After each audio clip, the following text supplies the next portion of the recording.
الحمد لله وكفى وسلام على عباده الذين اصطفى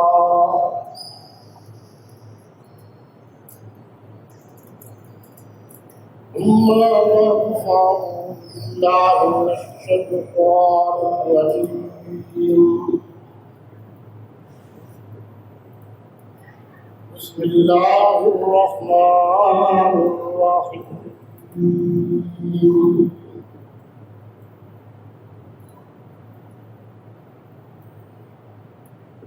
إنا أنزلناه في ليلة القدر وما أدراك ما ليلة القدر ليلة القدر خير من ألف شهر صدق الله مولانا العظيم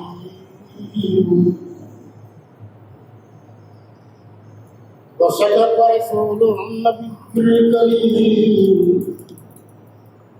نرجو ذلك لمن الشاهدين والشاكرين والحمد لله رب العالمين.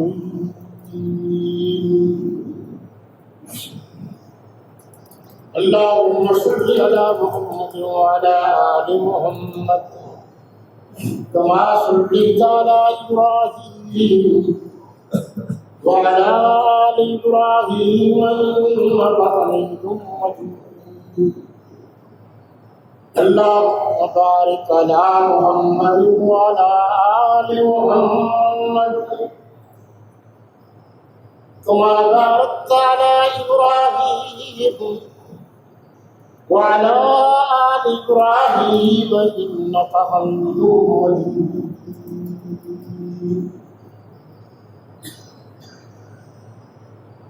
شرفاء ملت اسلامیہ، رفقاء شرفاء اہل سنت والجماعت،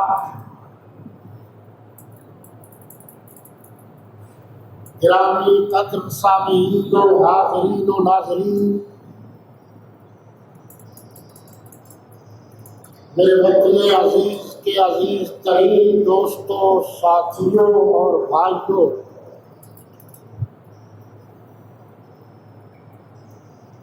علاقہ اعضا کے غیور جسور و روشن ضمیر مسلمانوں، آج ہم جامع مسجد بسم اللہ مز الحسین ہائی سکول مظفر آباد ملتان میں ایک مختصر پروگرام کے سلسلہ میں حاضر ہوئے ہیں۔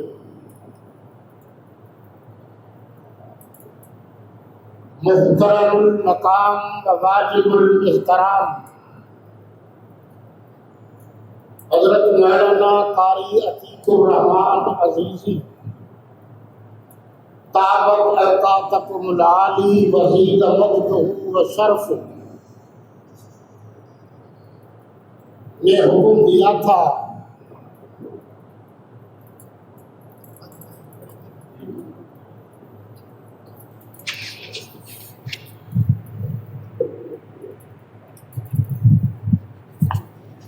پریشان کرنا، اس ضمن میں حاضری ہو رہی ہے۔ آپ سب حضرات جانتے ہیں کہ یہ رمضان المبارک کا آخری عشرہ اور قریب قریب آخری دن چل رہے ہیں۔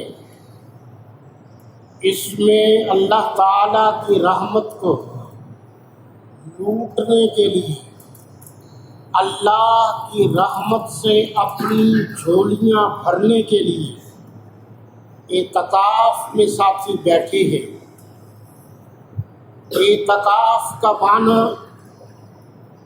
احتساب کا ہے کہ تنہائی میں، علیحدگی میں، پردے میں بیٹھ کر اس خالق و مالک سے اپنی لو لگائیں جس کی نافرمانی زندگی کے مختلف مراحل میں ہو چکی ہے، تو آج ہم اس سے اپنی خطاؤں کی، گناہوں کی، معصیت کی، اللہ رسول کے نافرمانیوں کی معافی مانگیں۔ احتساب اپنے گریبان میں جھانکنے کا نام ہے کہ ہم خود غور کریں کہ ہم سے کتنی غلطیاں ہوئی ہیں یا ہم نے کون کون سے غلط کام کیے ہیں۔ اللہ نے فرمایا میرے بندو، غلطیاں تو انسانوں سے ہوتی ہیں، میں نے ان غلطیوں کو معاف کرنے کے لیے اسپیشل مہینہ بھیجا ہے جس کو رمضان المبارک کہتے ہیں۔ بیٹا آپ میری طرف توجہ دیجیے، ایک ایک لفظ آپ کے سینے میں اترنا چاہیے۔ وہ مہینے تو سارے اچھے ہیں، مگر رمضان المبارک کا مہینہ سب سے اعلیٰ ہے۔ دن سارے اچھے ہیں مگر جمعۃ المبارک باقی دنوں میں سے سب سے اعلیٰ ہے۔ کتاب جو اللہ نے اتاری کتابیں ساری اچھی ہیں مگر کتاب اللہ سب سے اعلیٰ ہے۔ انبیاء اور رسول جو اللہ نے بھیجے ہیں سب اچھے ہیں مگر جناب محمد الرسول اللہ کا مقام اور شان رتبہ سب سے اعلیٰ ہے۔ اسی طرح راتیں ساری کی ساری اعلیٰ ہیں، افضل ہے، مگر لیلۃ القدر راتوں میں بھی سب سے اعلیٰ ہے۔ اللہ کی مخلوقات میں سارے کے سارے انسان بڑے اعلیٰ ہیں مگر آقا مولا کے بعد پوری کائنات میں سب سے زیادہ اعلیٰ انسان صحابہ کرام۔ ہم نے اللہ سے معافی مانگی، اللہ کے سامنے سجدہ کرنا ہے، اللہ سے رجوع کرنا ہے۔ میرے لفظوں میں تنہائی میں جب پڑھتا ہو، اعتکاف میں آج کل آپ بیٹھے ہوئے ہیں تو یوں اللہ سے معافی مانگے جیسے آپ محسوس کر رہے ہوں کہ ہمارا سر اللہ کے قدموں پر گرا ہوا ہے۔ اس خالق و مالک و رازق جبار و قہار سے مانگو جو سب کو دیتا ہے، ساری کائنات اس کی مانگتا ہے، وہی سب کا داتا ہے۔ ساری کائنات ہاتھ پھیلانے والی ہے، دامن پھیلانے والی ہے، اللہ سب کے دامن کو بھر بھر کے دیتا ہے۔ جو مانگو جائز اللہ دیتا ہے۔ کہیں اللہ نے یہ نہیں فرمایا کہ تم مانگتے مانگتے رہ جاؤ اور میں کچھ نہ دوں، سوائے شرک کے۔ جس نے شرک کیا ہے اس کی معافی نہیں ہے، باقی معافی ہی معافی ہے۔ تو وہ معافیوں والا مہینہ اور راتیں رمضان، اور پھر یہ راتیں لیلۃ القدر اور آخری راتیں، اور پھر جفت کی راتیں، پھر طاق کی راتیں، اور پھر اعتکاف کے دن اور راتیں۔ اعتکاف کا جو دن ہے وہ بھی شامل ہے، راتیں بھی۔ جتنے پورے رمضان میں اللہ نے معافیاں دی ہیں، اعتکاف والا جب اللہ سے مانگتا ہے تو اس سے کئی زیادہ معافیاں ملتی ہیں۔ قرآن نے کہا قُلْ يَا عِبَادِيَ الَّذِينَ أَسْرَفُوا عَلَىٰ أَنفُسِهِمْ لَا تَقْنَطُوا مِن رَّحْمَةِ اللَّهِ میرے بندو میرے دروازے پر آ جاؤ، باوضو ہو کر آ جاؤ، ذہنی طور پر تیاری کر کے آ جاؤ، اور تم آ کر میرے سامنے تسبیح و تحلیل پڑھو، رکوع کرو، سجدہ کرو، اور تنہائی میں معافی مانگو۔ گناہوں کو معاف کرنے والا اللہ ہے، خطاؤں کو معاف کرنے والا اللہ ہے، لغزشوں کو معاف کرنے والا اللہ ہے، انسانوں کو بنانے والا اللہ ہے، ساری کائنات کا خالق اللہ ہے، ذریات کا خالق اللہ ہے، آسمان کا خالق اللہ ہے، زمین کا خالق اللہ ہے، ہوا کا خالق اللہ ہے، خلا کا خالق اللہ ہے، قرآن کا خالق اللہ ہے، انبیاء کا خالق اللہ ہے، نجوم کا خالق اللہ ہے، القمر کا خالق اللہ ہے، الشمس کا خالق اللہ ہے، شجرات کا خالق اللہ ہے، حجرات پتھروں کا خالق اللہ ہے، میرے نبی کا خالق اللہ ہے، اور میرے نبی کے سر پر ختم نبوت کا تاج سجانے والا اللہ ہے، میرے نبی کو نبی بنانے والا اللہ ہے، اور صحابہ کو صحابہ بنانے والا اللہ ہے۔ زور سے کہہ دو سبحان اللہ، ثواب ملے گا۔ سبحان اللہ۔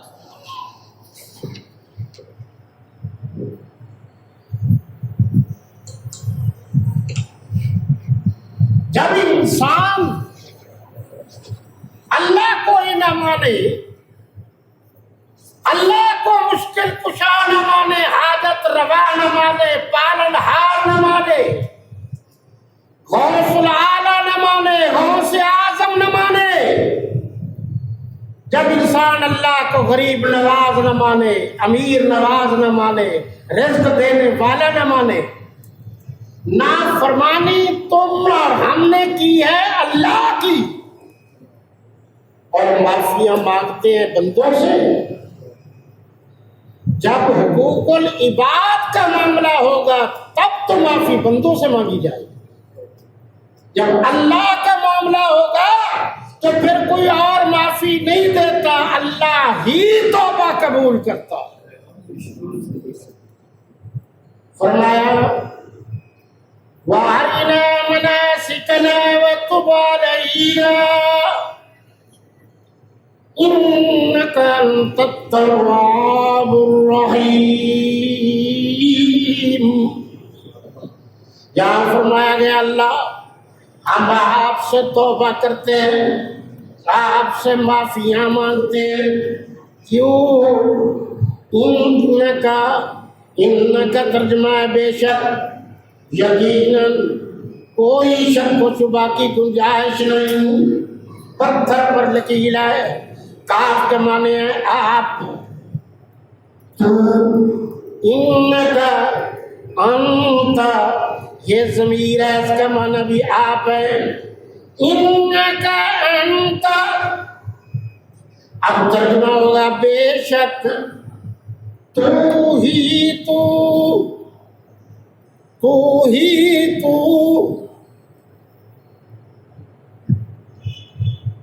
ترجمہ کیا کر رہا ہوں، تو ہی یہ میں نے نہیں کیا ترجمہ، ہمارے بزرگوں کا ترجمہ، انکا انتا۔ اور جب ایک ہی معنی کے قرآن میں دو الفاظ آ جائیں تو حصر ہو جاتا ہے، حصر کا مطلب ہے یقینی بات ہے، اور اردو میں بھی ہی کا مطلب ہے کہ اس میں اور کوئی داخل نہیں، یعنی توبہ قبول کرنے کا حق اللہ کے سوا کسی اور کو نہیں۔ تمہیں سمجھ آ رہا ہے؟ انکا انت تواب، یہ الف لام بھی لکھا ہے، التواب، الف لام آ جائے تو یہ معرفہ کہلاتا ہے۔ معرفہ کا مطلب ہے خاص وہی کون، انکا انت التواب۔ نکرہ تو عام ہے نا، معرفہ تو خاص ہے نا۔ الرحیم پر بھی الف لام ہے، یہ تشدید کی وجہ سے نہیں پڑھا جاتا، مفہوم یہی ہے کہ آپ سے بڑھ کر نہ کوئی توبہ قبول کرنے والا ہے، نہ آپ سے بڑھ کر کوئی رحم کرنے والا ہے۔ مولانا عبید اللہ سدھی، سب کہہ دیجیے رحمۃ اللہ علیہ، ہمارے بزرگ گزرے ہیں، اپنے وقت کے بڑے امام انقلاب تھے۔ انہوں نے الرحمن اور الرحیم، آپ یہ اکثر پڑھتے رہتے ہوں گے کہ اللہ کے نام سے شروع جو سب پر مہربان ہے، بہت مہربان ہے، جو نہایت رحم کرنے والا ہے۔ انہوں نے کہا کہ الرحمن سے مراد بھی رحمت ہے، الرحیم سے مراد بھی رحمت ہے، الرحمن سے مراد رحمت ہے وہ مہربانی جو باپ اولاد پر کرتا ہے، الرحیم سے مراد بھی مہربانی وہ مہربانی جو ماں اپنی اولاد پر کرتی ہے۔ تو اب اللہ باپ روحانی طور پر بات کر رہا ہوں، خیال رکھنا، روحانیت کو بھی آپ سمجھ لیجیے یہ کیا ہے، یہ میں دور گہرائی میں نہیں جاتا۔ روحانیت ہے کیا؟ سب کچھ کرتے ہو، حلال کماتے ہو، رزق لاتے ہو، کھانا تیار ہوتا ہے، سامنے آتا ہے، جب آپ بسم اللہ الرحمن الرحیم پڑھ کر کھانا شروع کر دیتے ہیں تو وہ روحانیت آ جاتی ہے، وہ کیفیت پہلے والی ختم ہو جاتی ہے۔ اب یہ آپ کے لیے حلال تو ہے ہی، آپ کے جسم کو بھی فائدہ دے گا، روح کو بھی فائدہ دے گا۔ روح نیچے سے اوپر جاتی ہے اور رازق رزق اوپر سے نیچے جاتا ہے۔ اب یہاں بھی یہی فرمایا، فرما دیجیے، کہہ دیجیے، یا عبادی، اے میرے بندو، الذین، وہ لوگ جنہوں نے اپنے نفسوں پر زیادتی کی ہے، ان کے لیے حکم کیا ہے؟ لا تقنطوا من رحمت اللہ، اللہ کی رحمت سے مایوس نہ ہو جاؤ۔ شیطان کہتا ہے کہ نہ معافی مانگو، اللہ کہتا ہے کہ یہی آخری دن ہے۔ حضرت شیخ عبد القادر جیلانی رحمۃ اللہ علیہ رمضان کے آخری دنوں میں پہلے سے کہیں زیادہ عبادت کرتے تھے، پہلے سے کہیں زیادہ تلاوت کرتے تھے، پہلے سے کہیں زیادہ تسبیح و تحلیل پڑھتے تھے۔ اب یہاں بھی یہی فرمایا گیا کہ شیطان تو کہتا ہے نہ مانگو، لیکن اللہ کہتا ہے مجھ سے مانگو، بار بار مانگو۔ رب انی مغلوب فانتصر، پروردگار ہم تو ناقص ہیں، پروردگار ہم تو کمزور ہیں، پروردگار ہمارے پلے تو کچھ نہیں، تو ہی مہربانی کرنے والا ہے اور مدد کرنے والا ہے۔ تو معافی اللہ سے مانگو، اور اعتکاف والے بھائیوں کے لیے بہترین موقع سب کے لیے ہے، یہ اعلیٰ ان کے لیے زیادہ ہے۔ مانگے اسی سے مانگے جس کے بغیر دینے والا کوئی نہیں۔ مسلم شریف میں یہ حدیث موجود ہے کہ حضور صلی اللہ علیہ وسلم فرماتے ہیں کہ بنی اسرائیل کے دور میں، گزشتہ دور میں، ایک آدمی سے خطا ہو گئی، غلطی ہو گئی، خطائیں ہوتی رہیں، غلطیاں ہوتی رہیں، یہاں تک کہ 99 ناجائز انسانوں کو اس نے قتل کر دیا۔ پھر خیال آیا کہ کس سے معافی مانگوں؟ اس کو کہتے ہیں ضمیر کا جاگنا۔ تو ضمیر کا خالق بھی اللہ ہے، ضمیر کی بات بھی اللہ سنتا ہے، اور ضمیر کو سامنے رکھ کر جو خلوص اور عاجزی سے معافی مانگے، معافیاں قبول بھی اللہ کرتا ہے۔ اللہ کوئی نعوذ باللہ من ذالک معمولی چیز تو نہیں ہے۔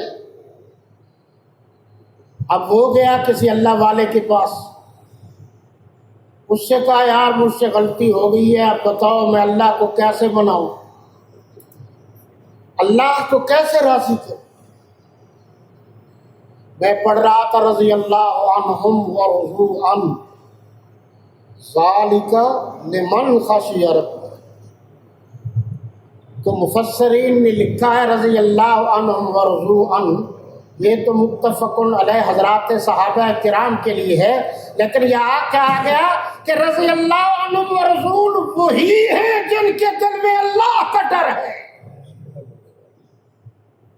یہ اشارہ دے دیا کہ صحابہ کرام کی طرح دل میں اللہ کا ڈر پیدا کرو، تو پھر صحابہ کرام کے دور کی طرح آپ پر بھی اللہ کی رحمتوں پر نزول ہوگا، پھر معافیہ ملتی۔ دیکھو یہ بھی ایک قسم کی قربانی ہے کہ آپ نے اپنا گھر بار چھوڑا ہے، وقت چھوڑا ہے، اور اللہ کو راضی کرنے کے لیے ایک جگہ پر بیٹھ گئے ہیں، تو یہ بھی ایک کوشش میں شامل ہے، جہاد کے حصے میں شامل ہے۔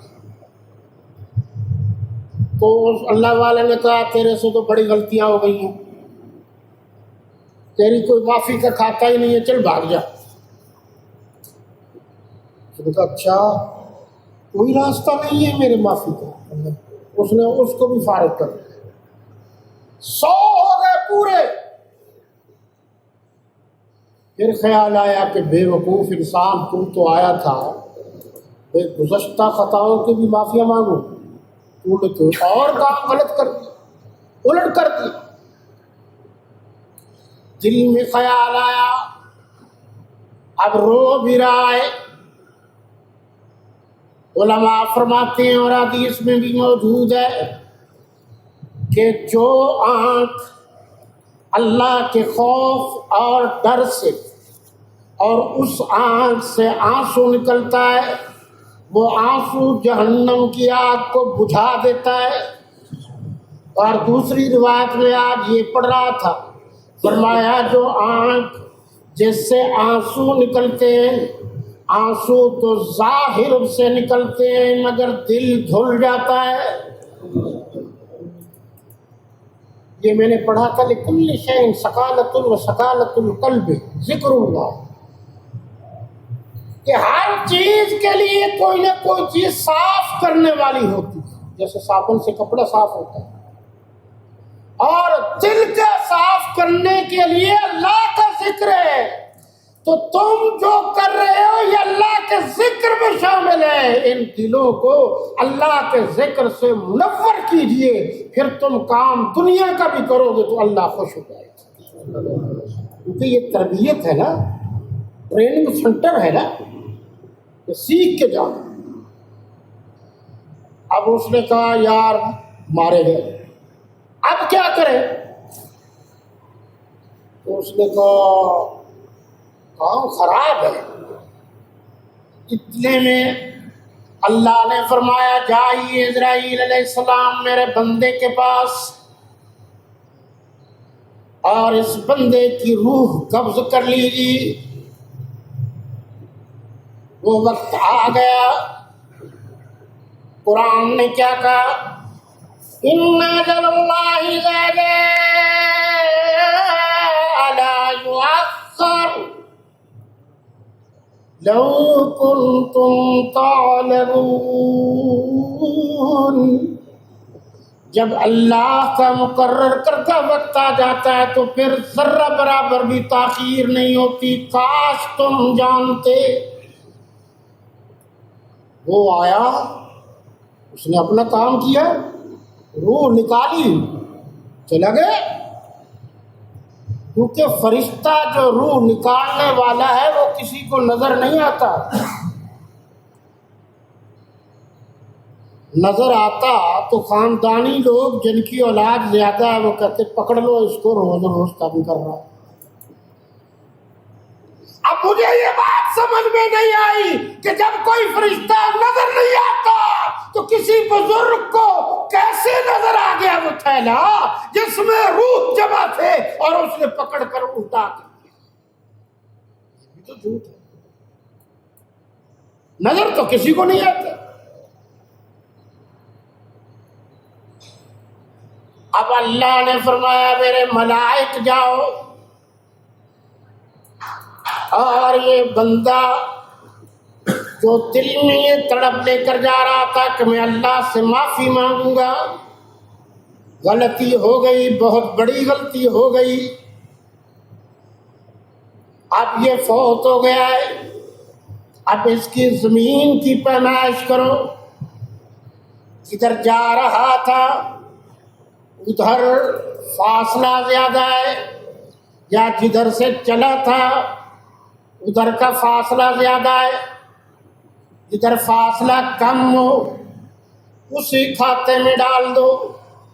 اللہ نے دیکھا کیونکہ علیم بذات الصدور اللہ ہے، علام الغیوب اللہ ہے، کرنے والا اللہ ہے، کرنے والا اللہ ہے، بیٹا دینے والا اللہ ہے، بیٹی دینے والا اللہ ہے، بیٹے دینے والا اللہ ہے، بیٹیاں دینے والا اللہ ہے، گناہ معاف کرنے والا بھی تو اللہ ہے، غفور الرحیم تو وہی ہے۔ اللہ نے دیکھا کہ میرا بندہ دل میں یہ تڑپ لے کر جا رہا تھا کہ میں معافی مانگوں گا، اب وہ فاصلہ جس طرف اس نے پہنچنا تھا زیادہ ہے، اللہ نے حکم دیا فاصلہ کم ہو گیا، جب فاصلہ کم ہو گیا تو فرمایا اب اس کو جنت میں داخل کر دو، اس لیے کہ جس طرف جا رہا تھا وہ فاصلہ کم رہ گیا تھا۔ اگر اتنے بڑے گناہگار کو اللہ معافیت دیتا ہے تو پھر ہم جیسے گناہگاروں کو بھی تو اللہ ہی معافیت دیتا ہے۔ اس بات پر توجہ کی، اختیار بھی اسی کو۔ مولانا سعید احمد دہلوی، یہ تھوڑا بہت کتابیں میں پڑھتا رہتا ہوں، مجھے شوق ہے، انہوں نے یہ بات لکھی ہے کہ حضرت فاروق اعظم رضی اللہ تعالیٰ عنہ کے دور میں، اور آپ کو جانتے ہیں وہ صحابی تھے جس کو دیکھ کر شیطان بھی راستہ چھوڑ دیتا تھا۔ پھر صحیح اس موضوع پر تو وہ جا رہے تھے، رات کا وقت تھا اور گشت تھی کہ ہمارے بزرگوں نے جن کو حکومت قریب قریب ملی ہے انہوں نے باقاعدہ گشت کا نظام بھی جاری کیا۔ یہ جو ہمارے یہاں تبلیغ میں گشت ہے یہ بھی اسی کی ایک کڑی ہے۔ تو وہ عورت ادھر جا ادھر جا پوچھتے تھے کہ ہم میں سے کسی نے آپ پر زیادتی تو نہیں کی، میرے عملے نے کوئی زیادتی تو نہیں کی، ظلم تو نہیں کیا، کسی پر قبضہ تو نہیں کیا، کوئی اور غلط کام تو نہیں کیا، وہ خود پوچھتے تھے، تسلی ہوتی تھی۔ دیکھا کہ آگے ایک شرابی کبابی آ رہا تھا اور اس نے بھی دیکھ لیا کہ امیر المومنین آ رہے ہیں، دور سے گلی سیدھی تھی، اب میری خیر نہیں ہے کہ امیر المومنین تو معاف نہیں کریں گے، شراب تھوڑی ہے یا زیادہ ہے وہ تو نہیں سمجھ، یعنی تھا وہ اس وقت کافر، لکھا یہودی تھا، گویا یہودی کو بھی اس بات کا پتہ تھا کہ امیر المومنین اللہ کے قوانین کے نفاذ میں رعایت نہیں کرتے۔ یہودیوں کی بھی قسمیں ہیں، اس وقت کا تو یہودی مانتا تھا، آج کل یہودی نہیں مانتے۔ تو جیسے جیسے قریب آتے گئے دل اس یہودی کا دھڑکتا گیا، تیز ہوتا گیا، اور دل میں اللہ سے رابطہ کیا۔ جب مشکل وقت آ جائے اور تنہائی ہو، بچنے کی امید نہ ہو، اللہ بہت یاد آتا ہے۔ قرآن نے کہا وَإِن يَمْسَسْكَ اللَّهُ بِضُرٍّ فَلَا كَاشِفَ لَهُ إِلَّا هُوَ وَإِن يَمْسَسْكَ بِخَيْرٍ فَهُوَ عَلَى كُلِّ شَيْءٍ قَدِيرٌ۔ تھوڑی سی تکلیف پہنچے تو تکلیف کو رفع کرنے والا، دور کرنے والا اللہ ہے، اور سکھ پہنچے، آسانی پہنچے تو وہ عطا کرنے والا بھی اللہ ہے۔ اللہ کے نبی صلی اللہ علیہ وسلم نے فرمایا، دو موقعوں پر انسان اللہ کو بھول جاتا ہے، نعمتیں ملنا شروع ہو جائیں تو پھر اللہ کا شکریہ ادا نہیں کرتا، اللہ کو بھول جاتا ہے۔ دکھ آ جائے تو کہتا ہے اللہ نے مجھے ہی دکھ دینا تھا، حالانکہ دکھ دینے والا بھی اللہ ہے، سکھ دینے والا بھی اللہ ہے، ساری کائنات کا خالق اللہ ہے۔ میرے نبی کو ختم نبوت کا تاج پہنانے والا بھی اللہ ہے۔ میرا نبی کائنات کا معصوم ہے، میرا نبی امام کل ہے، میرا نبی امام الادیان والائمت والانبیاء والرسل ہے، قائد انسانیت ہے، امام انسانیت ہے، امام ہے اور اماموں کا امام ہے۔ امام کا معنی میں بتا رہا ہوں، یہ سمجھ میں آ گیا تو وہ بھی سمجھ میں آ گیا کہ اللہ کے بعد امام اللہ کا نبی ہے، اماموں کا نبی، اماموں کا امام، اماموں کا رسول۔ میرے نبی کے بعد نبوت ختم، رسالت ختم، امامت ختم، معصومیت ختم۔ یاد رکھنا میرے نبی کے بعد کوئی نبی نہیں آئے گا، تشریع نبی نہیں آئے گا، غیر تشریع نبی نہیں آئے گا، امتی نبی نہیں آئے گا، غیر امتی نبی نہیں آئے گا، ذلی نبی نہیں آئے گا، بروزی نبی نہیں آئے گا، کسی قسم کا کوئی نبی نہیں آئے گا۔ قیامت تک جس طرح سورج یہی چمکتا رہے گا، اسی طرح میرے نبی کی نبوت بھی اسی طرح چمکتی اور دمکتی رہے گی۔ میرے نبی بھی اعلیٰ، میرے نبی پر جو قرآن اترا وہ بھی اعلیٰ، جس شہر میں اترا وہ شہر بھی اعلیٰ، جس سینے میں قرآن آیا وہ سینہ بھی اعلیٰ۔ اور یاد رکھنا میرے نبی کے بعد حضرت صدیق اکبر اعلیٰ، ان کے بعد حضرت فاروق اعظم اعلیٰ، ان کے بعد حضرت عثمان غنی اعلیٰ، ان کے بعد حضرت علی المرتضیٰ اعلیٰ۔ یاد رکھنا ان کے بعد یہ صحابہ اعلیٰ ہیں، پھر عشرہ مبشرہ ہیں، سارے صحابہ بھی اعلیٰ ہیں۔ میرے نبی کا خاندان بھی اعلیٰ، میرے نبی کی برادری بھی اعلیٰ، میرے نبی کی فیملی بھی اعلیٰ، میرے نبی کا اخلاق بھی اعلیٰ، میرے نبی کا کاج بھی اعلیٰ، میرے نبی کا پروگرام بھی اعلیٰ، میرے نبی کا ارشاد بھی اعلیٰ، میرے نبی کے ملفوظات بھی اعلیٰ، میرے نبی کے معجزات بھی اعلیٰ، میرے نبی کا مصلی بھی اعلیٰ، میرے نبی کا تدبر بھی اعلیٰ، میرے نبی کا تفکر بھی اعلیٰ، میرے نبی کی فراست بھی اعلیٰ، اور ساری کائنات میں میرے نبی کے بعد عورتوں میں سب سے اعلیٰ حضور کی ازواج ہیں۔ سمجھ بھی آ رہا ہے یہ مسئلہ؟ سبحان اللہ۔ میں نے کہا قاری صاحب نے بلایا کہ تھوڑی سی پڑھی لکھی تقریر کر دوں، کیونکہ آپ کے پاس درس کے لیے آنے کا تو ٹائم نہیں، کیونکہ درس میں قرآن سامنے ہوتا ہے، سمجھانے میں ذرا بڑی آسانی ہوتی ہے، تفاصیل میں رکھتے ہیں۔ تو اللہ نے اس کو جس نے دل میں اللہ سے دعا کی تھی کہ بچنا نہیں ہے، امیر المومنین چھوڑے گے نہیں، اللہ تو دیکھ رہا ہے، تو دلوں کے بھید کو جانتا ہے۔ میں آپ کو سچے دل سے کہتا ہوں، آج اللہ معافی مل جائے، میں شرمندہ نہ ہوں، میں بچ جاؤں، کیونکہ کوڑے تو پڑھ لیتے ہیں، تو اللہ پھر کبھی شراب نہیں پیوں گا۔ قرآن نے کہا انما الخمر والمیسر والانصاب والازلام رجس من عمل الشیطان، شراب بھی شیطانی کام ہے، جوا بھی۔ اور آج کل جس کو اچھا لفظ تھا قرہ اندازی، لیکن یہ قرہ اندازی کے نام سے کچھ اور کاروبار کرتے ہیں منشیات کا، یہ سب کے سب شیطانی کام۔ اب جنہوں نے لنڈے سے پینٹیں لے کر پہنی ہیں وہ کہتے ہیں اسلام میں کہاں لکھا ہے شراب حرام؟ قرآن میں تو کہیں نہیں لکھا کہ شراب حرام۔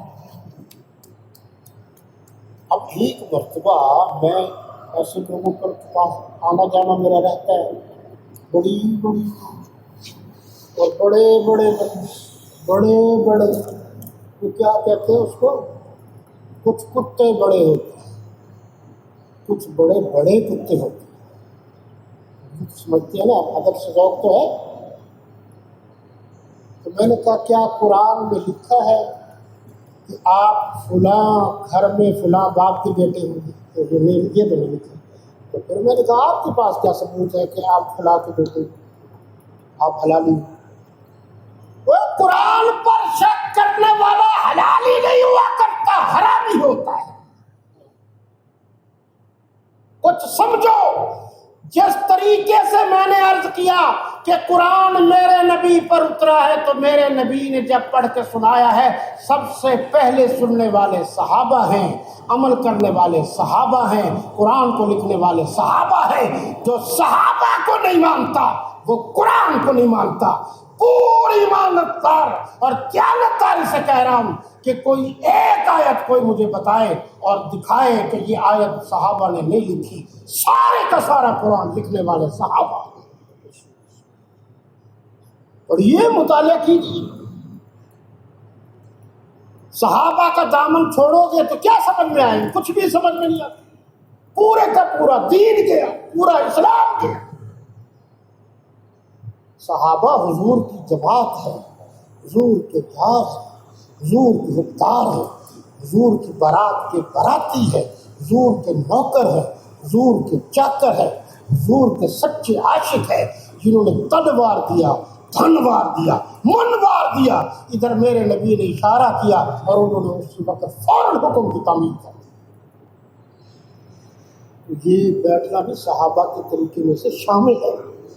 معافی مانگنا بھی صحابہ کا طریقہ کیا تھا کہ رات کو اللہ کے حضور جھکتے تھے، روتے تھے، اور دن پر گھوڑے کی پیٹھ پر چڑھ کر کافروں سے مقابلہ کرتے تھے۔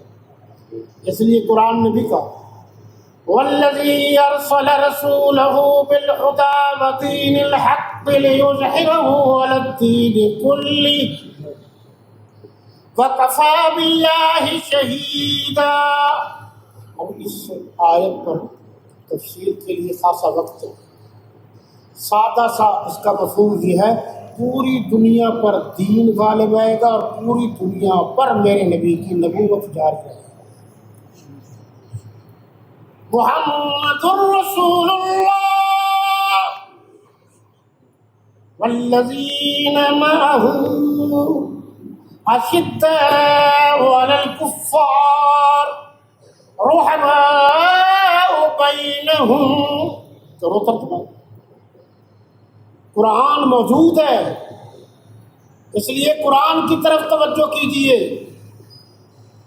3 وقت نہیں ہے بھائی، ختم کرتے ہیں بات کو۔ 3 حصے کر لے رات کے، معتکفین سے زیادہ گزارش ہے۔ ایک حصہ آرام کا، ایک حصہ تلاوت کا، اور تلاوت یوں کرو کہ بار بار توجہ کرو اللہ ہمیں قرآن میں کیا فرما ہے، اور ایک حصہ تسبیح و تحلیل۔ اب چونکہ یہ معتکفین ہے، حضرت قاری صاحب کو اپنے حساب سے آپ کو پڑھاتے بھی ہیں، سکھاتے بھی ہیں، سمجھاتے بھی ہیں۔ میرا بھی دل کر رہا ہے تھوڑے سے سبق آپ کو دے دوں۔ وہ جو سبق وہ دے رہے ہیں اس پر عمل کرنا ہے، وہ آپ کو سبق لینا ہے۔ میرا سبق ذرا تھوڑا سا مختلف ہوتا ہے۔ توحید کسے کہتے ہیں یاد کرنا ہے آپ کو۔ رسالت کسے کہتے ہیں، ختم نبوت کسے کہتے ہیں، صحابیت کسے کہتے ہیں، توحید کسے کہتے ہیں؟ اللہ کی ذات اور صفات میں کسی کو شریک نہ کرنا۔ ڈیٹیل نہیں بتاؤں گا، ٹائم نہیں، تھوڑے تھوڑے لفظ یاد کر۔ اللہ کی ذات اور صفات میں کسی کو شریک نہ کرنا۔ اللہ کی ذات اور صفات میں آپ بھی ذرا زبان سے دہرا دیں، یہ بھی ذکر ہے کسی کو شریک نہ کرے۔ رسالت جسے ہم ختم نبوت کہتے ہیں، ایک ہے نبوت، ایک ہے رسالت۔ نبی کا معنی ہوتا ہے گزشتہ نبی کے احکامات کی تابعداری کرنے والا، عمل کرنے والا۔ رسول کا معنی ہوتا ہے جس پر نئی کتاب بھی آئے، نیا اللہ کا حکم بھی ہے۔ تو اللہ کے نبی، ہمارے نبی گزشتہ نبیوں کی نبی بھی تھے، رسول بھی تھے۔ تو یہ معنی ہوگا اللہ کے نبی کے بعد قیامت تک کوئی اور نبی نہیں آئے۔ یہ کیا کہا ہے ختم نبوت کا معنی ہے حضور کے بعد قیامت تک، تفصیل نہیں، تفصیل پھر حضور صلی اللہ علیہ وسلم کے بعد قیامت تک کوئی نبی، کوئی رسول۔ اب ترجمہ کیجیے، لا الہ الا اللہ محمد الرسول اللہ، اللہ کے سوا کوئی معبود نہیں۔ معبود کا معنی ڈکشنری دیکھیے ذرا، کوئی الہ نہیں، کہنا آسان ہے، اور محمد صلی اللہ علیہ وسلم اللہ کے آخری رسول ہے۔ یہ ہے ترجمہ۔ اس کے بعد ہے جی صحابیت۔ صحابی کسے کہتے ہیں؟ اردو میں سارا بتا رہا ہوں کہ جس نے حضور صلی اللہ علیہ وسلم کی زیارت کی ہو، کلمہ اس نے پڑھا ہو، یعنی ایمان لایا ہو، ایمان پر قائم رہا ہو، پھر ایمان کی حالت میں ہی اس دنیا سے چلا گیا ہو، اسے صحابی کہتے ہیں۔ حضور کی مجلس بھی اسے ملی ہو، جب کلمہ پڑھے گا تو بیٹھے گا نا۔ آپ ذرا توجہ کیجیے، یہ میری باتیں آپ نوٹ کر لو، جو میں عرض کر رہا ہوں یہ اللہ کا مجھ پر خصوصی فضل و کرم ہے، ورنہ یہ مولویوں کے بس کی بات ہی نہیں ہے جو میں کر رہا ہوں۔ قرآن عطائی ہے، ارتقائی نہیں۔ نبوت عطائی ہے، ارتقائی نہیں۔ صحابیت عطائی ہے، ارتقائی نہیں۔ اہل بیت عطائی ہے، ٹھیک ہے جی، ارتقائی نہیں۔ صحابیت کی میں نے تعریف کر دی، پہلے صحابی بنے گا پھر حضور کے خاندان سے تعلق بنے گا، پہلے حضور کا کلمہ پڑھے گی پھر حضور کے گھر آئے گی، جس کو قرآن نے اہل بیت کہا۔ وعلى جميع أهل البيت الأطهار النبي صلى الله عليه وسلم السيدة خديجة والسيدة عائشة والسيدة حفصة والسيدة سوداء والسيدة جويرية والسيدة ماريا قبطية والسيدة ميمونة والسيدة صفية والسيدة حبيبة رملة بنت أبي سفيان والسيدة سلمى بنت سهيل والسيدة زينب بنت خزيمة والسيدة زينب بنت جحش الصديق الأكبر والعمر والعثمان والعلي والحسن والحسين والمعاوية، یہ سارے کے سارے اہل بیت میں شامل ہیں۔ حضرت علی شامل ہے کہ وہ حضور کے چھوٹے داماد ہیں، حضرت عثمان شامل ہے کہ ان کے گھر میں میرے نبی کی 2 بیٹیاں ہیں، حضرت صدیق شامل ہے کہ ان کی بیٹی حضور کے گھر ہے، حضرت عمر شامل ہے کہ ان کی بیٹی میرے نبی کے گھر ہے، اور حضرت امیر معاویہ شامل ہے کہ ان کی بہن حضور کے گھر ہے۔ جناب یہ اہل بیت ہیں۔ سورہ ہود اٹھاؤ، آیت نمبر 72 یا 73 ہے۔ سورہ الاحزاب اٹھاؤ، آیت نمبر 33 ہے۔ اتنے ترجمے تفسیریں لکھی پڑی ہیں، اور میں نے تو ان کے حوالے دیے ہیں جو ان چیزوں سے بھی دور رہتے ہیں۔ اب میں کہنا چاہتا ہوں، ارتقائی کہا نا میں نے، نبوت عطائی ہے، نبی اللہ بناتا ہے، کوئی محنت سے، متقی ہونے سے، پرہیزگار بننے سے، نفل پڑھنے سے، صدقہ خیرات کرنے سے کوئی نبی نہیں بن سکتا۔ ولی بن سکتا ہے، نبی۔ اب جب نبی بنایا اللہ نے ہے تو نبی پر اگر کوئی بات ہوگی تو کرنے کا حق بھی اللہ کو ہے. جب وہ اپنی محنت سے بنا ہی نہیں، اللہ کی عطا ہے، تو کسی عام آدمی کو نبوت پر اعتراض کرنے کی اجازت کس نے دی ہے؟ صرف قادیانی کافر نہیں، قادیانیوں کو مسلمان سمجھنے والا بھی کافر ہے، قادیانیوں سے ہمدردی کرنے والا بھی کافر ہے، قادیانیوں سے پیار کرنے والا بھی کافر ہے. حضور سے محبت کرنی ہے تو باقیوں سے تعلق توڑنا پڑے گا، کافروں کو چھوڑنا پڑے گا. میرے نبی کا غلام بننا ہے تو پھر بن کے دکھاؤ. حضرات صحابہ کرام، یہ عطائی ہے، یہ اللہ کا انتخاب ہے، یہ اللہ کا چناؤ ہے.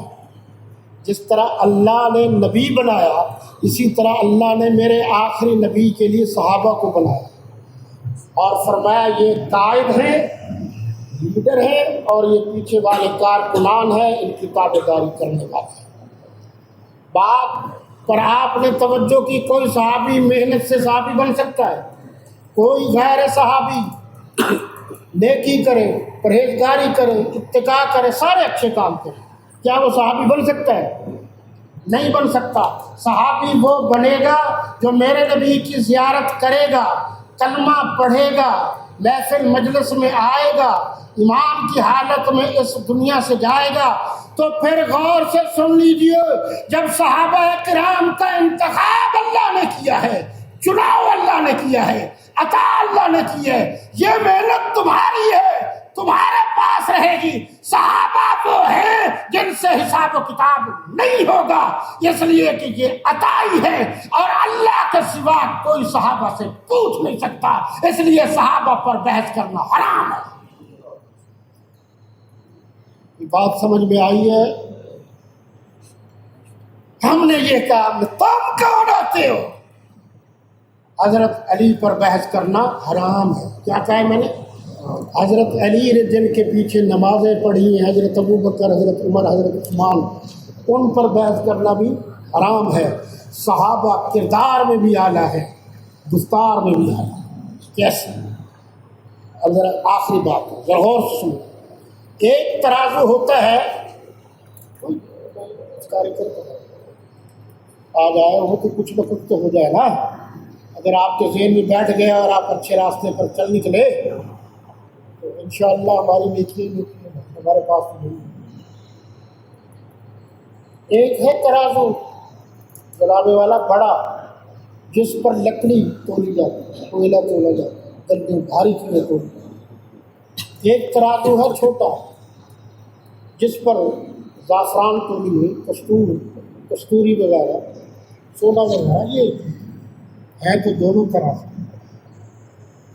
ہم وہ ترازو ہے کہ ہمارا نامہ اعمال اس ترازو میں تولا جائے گا جس میں لکڑیاں اور کوئلے کی. صحابہ وہ ترازو ہے جن پر کستوری تولی جاتی ہے. کیوں؟ اس لیے کہ صحابہ کی براہ راست نسبت میرے نبی سے ہے. میرے نبی کو جس نے ایک سیکنڈ کے لیے دیکھا، قرآنوں نے کیا ایک طرف، ایک سیکنڈ کا میرے نبی کو براہ راست دیکھنا ایک طرف. صحابہ وہ ہیں جن کی انگلیاں پکڑ پکڑ کر میرے نبی نے چلایا ہے. اس لیے میرے دوستوں، میرے بھائیوں، میں نے یہ تعریف کر دی. خلفائے راشدین یاد کرو. پہلا خلیفہ حضرت ابوبکر صدیق، دوسرے حضرت عمر فاروق، تیسرے حضرت عثمان غنی، چوتھے حضرت علی المرتضیٰ، پانچویں حضرت حسن مجتبیٰ، چھٹے حضرت امیر معاویہ. تمام صحابہ جو خلفاء بنے ہیں سب کو قرآن نے اولئک هم الراشدون، سب آگے. حضور کی بیٹیاں 4 ہیں. کتنی ہیں بھائی؟ کتنی ہیں بھائی؟ ان مولویوں کو بیٹیاں بھی یاد نہیں، اپنی بیٹیاں یاد ہیں، نبی کی بیٹیاں یاد نہیں. سیدہ زینب زوجہ حضرت ابوالعاص، سیدہ رقیہ، سیدہ ام کلثوم، یہ دونوں بیویاں تھیں حضرت عثمان بن عفان. حضرت بی بی فاطمہ، یہ زوجہ حضرت علی المرتضیٰ کی. یہ 4 بیٹیاں ہو گئیں. حضور کے 3 بیٹے تھے، طیب طاہر، قاسم، عبداللہ۔ بعض نے طیب طاہر کو الگ لکھا ہے، اور یہ قاسم، طیب، طاہر، عبداللہ، یوں سارے ملا کے 4 بھی لکھے ہیں، زیادہ تر 3 لکھی ہیں۔ حضور کی نواسیاں کتنی تھی بھائی؟ کرو نواسیاں کتنی تھی حضور کی؟ نواسے میں نے بتائے ہیں، نواسے کتنے ہیں بھائی؟ 4۔ حضرت علی، کبھی وقت ملے تو آئیے، علی 2 ہیں اسلام میں، ایک علی میرے نبی کا داماد ہے، ایک علی میرے نبی کا نواسہ ہے۔ ایک علی حضرت حسن حسین کے ابو ہیں، اور ایک علی حضرت بی بی زینب جو حضور کی بڑی بیٹی ہے ان کا بیٹا ہے، حضرت ابوالعاص کا بیٹا ہے۔ حضرت عبداللہ جو حضرت سیدہ رقیہ کا بیٹا ہے، جو زوجہ تھی حضرت عثمان غنی کی۔ حضرت حسن و حسین و محسن یہ بیٹے ہیں جناب والا حضرت بی بی فاطمہ الزہرا کے، اور نواسیاں بھی 4 لکھی ہے۔ بڑی بیٹی جو حضور کی ہے ان کی نواسی تھی، جن کا نام سیدہ امامہ تھا، جو حضرت ابوالعاص کی بیٹی تھی، حضور کی نواسی تھی۔ یہ 5ویں نمبر پر حضور صلی اللہ علیہ وسلم کے چھوٹے داماد حضرت علی المرتضیٰ کے گھر آئیں۔ جب بی بی فاطمہ الزہرا اس دنیا سے جا رہی تھیں، حضرت علی المرتضیٰ رو رہے تھے۔ پوچھا کیوں رو رہے ہو میرے خامد؟ فرمایا کہ آپ جیسی خدمت گزار بیوی پھر مجھے کہاں ملے؟ تو بی بی فاطمہ الزہرا نے فرمایا میری بہن کی بیٹی سیدہ امامہ سے شادی کر لینا، وہ بڑی فرما بردار بیٹی ہے۔ ان سے شادی کی ہے حضرت علی المرتضیٰ نے۔ ایک سیدہ زینب حضرت علی المرتضیٰ کی بیٹی، حضرت بی بی فاطمہ الزہرا کے بطن سے پیدا ہوئی، وہ بھی حضرت نبی کریم کی نواسی تھی۔ ایک رقیہ تھی، ایک ام کلثوم تھی، 4 نواسیاں تھیں۔ ان میں سے ام کلثوم 17 ہجری میں 40,000 حق مہر کے عوض حضرت علی المرتضیٰ نے یہ رشتہ حضرت فاروق اعظم کو دیا، اور اس اعتبار سے حضرت علی المرتضیٰ فاروق اعظم رضی اللہ تعالیٰ عنہ کے سسر بن گئے، فاروق اعظم داماد بن گئے۔ اس لیے حضرت فاروق اعظم کو مراد نبی بھی کہتے ہیں، داماد علی بھی کہتے ہیں۔ یہ یاد بھی رہیں گے، میں نے 2-4 حوالے آپ کو یہ یاد کرو گے نا۔ پہلے توحید کی تعریف، پھر رسالت نبوت ختم نبوت کی تعریف، پھر صحابیت کی تعریف، صحابیہ مذکر مؤنث ہے، اور پھر اہل بیت کی تعریف۔ یہ یاد کر لو کہ قرآن نے کیا کہا ہے، جو قرآن کہتا ہے وہ مان لو، اور جو قرآن نے نہیں بتایا وہ۔ اب آپ میرے لیے بھی دعا کریں گے، میں بھی بیمار رہتا ہوں تو زندگی کا تو کوئی پتہ نہیں، لیکن میری کوشش ہوتی ہے جہاں جاؤں اپنا موقف اور اپنا مشن پوری ایمانداری سے آپ کو سمجھا کے بتاؤں۔ بس ہمارے لیے بھی دعا کر دینا، سب کے لیے دعا کر دینا، اپنے لیے بھی دعا کر دینا، ماں باپ کے لیے بھی دعا کر دینا۔ بھائی جس در میں آئے ہو، جس کے لیے دعا کرو گے اللہ سب کو معاف کرے گا۔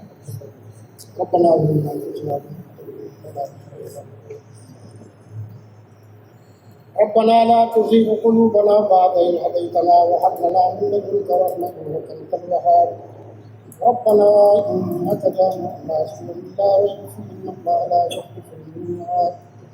یا اللہ ہماری خطاؤں کو معاف فرما، ہماری لغزشوں کو معاف فرما، ہماری برائیوں کو معاف فرما۔ یا اللہ ہمیں اپنے در کا سوالی بنا۔ یا اللہ آپ کی حاجت روا مشکل کشا ہے۔ یا اللہ آپ التواب ہے، الرحیم ہے، الرحمن ہے۔ یا اللہ ہمارے والدین جو اس دنیا سے چلے گئے ہیں ان کی مغفرت فرما۔ حضرت قاری عزیز الرحمان صاحب، قاری عزیز الرحمان صاحب کے والد ہمارے مخلص دوست حضرت قاری محمد صدیق صاحب ہیں، وہ اس دنیا سے چلے گئے ہیں، انہوں نے دین کے لیے بڑا کام کیا۔ اے اللہ ان کی محنتوں کو قبول فرما، چھوٹی بڑی خطاؤں کو معاف فرما، ہمارے والدین کو معاف فرما، ہمارے عائشہ کو معاف فرما، اقرباء کو معاف فرما، ہمارے استادوں کو معاف فرما، ہمارے دوستوں کو معاف فرما۔ صحابہ کرام کی ناموس اور عزت کے لیے انہوں نے قربانیاں دی ہیں، یا اللہ خطاؤں کو معاف فرما۔ ختم نبوت، سالدار ختم نبوت صلی اللہ علیہ وسلم کے لیے جنہوں نے قربانیاں دی ہیں ان کو معاف فرما۔ یا اللہ ہم گنہگار بندے ہیں، تیرے ہی بندے ہیں، خود سے نہ مانگے تو کس سے مانگے؟ تو معافیہ نہیں دے گا تو کون؟ یا اللہ کرم فرما، کرم فرما۔